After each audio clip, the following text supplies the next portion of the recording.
Ako si Loloy. Mangyan daw ako pag nalaman nilang taga Mindoro ako. At hindi lang ako ang Mindoro dito. Yung nasa likuran ko, mangyan din yan, nagaya ko. Siya nga pala yung pinsan ko. After 10 years, nagkita rin kami rito sa Taiwan. At nag-decide kami na mamasyal dito sa Taipei Zoo. Noong Chinese New Year pa kami namasyal dito sa Taiwan. Tinatamad lang ako maggawa ng vlog. Kasi, ay, wala naman kasing nanonood. Walang sumusuporta. May mga sumusuporta din naman, pero ayun nga, di malaman kung anong magandang content na gagawin. At sa maliit na bagay na inyong pag-like at pag-comment at pag-share sa munting vlog na to, ay malaking bagay po sa akin yan. Diba?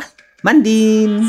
Itong sinasakyan nga pala namin ay para sang train or hindi ko malaman kung train nga ba to kasi may gulong din naman siya. Siguro pinagdugtong-dugtong na upuan na may uluhan, na may makina. Ayan, tumatakbo na. Bakit nga ba kami sumakay? Kasi kung maglalakad ka, aabuti nga ng mga ilang oras. At nung nakababa na kami, naglakad na lang kami pabalik. Para naman makita namin yung mga hindi pa namin nakikita habang nakasakay kami sa aming sinasakyan. Hindi ko na nakunan yung mga ibang animal dyan. Kasi nga may mga kanya-kanya silang pinaglalagyan. At ang haling tapat, napakainit din at napakaraming tao kasi Chinese New Year that time. May pupuntahan pa kaming ibang lugar.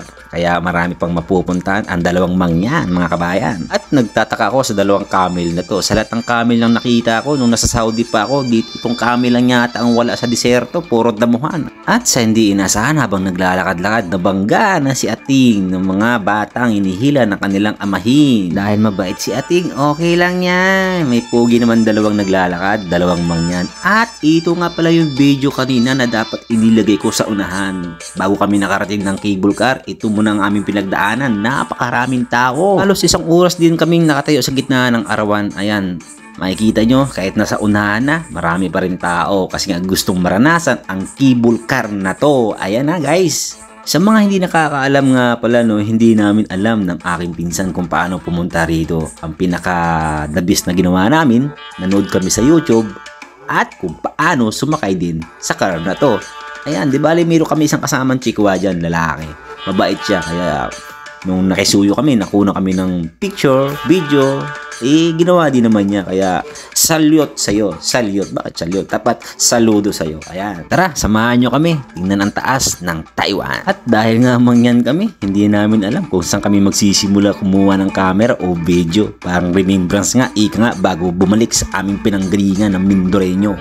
At inabot din pala kami ng 30 minutos habang nakalambitin sa cable car na yan kasi napakalayo pa ang pupuntahan sa pinakadulo at pag nasa dulo ka na, bababa ka ng cable car. At pwede kang mamasyal doon, gaya ng nakikita nyo ngayon sa video na to. At hindi naman ganun kadali bumalik kasi pipila ka pa. Nakikita mo yan? Yan?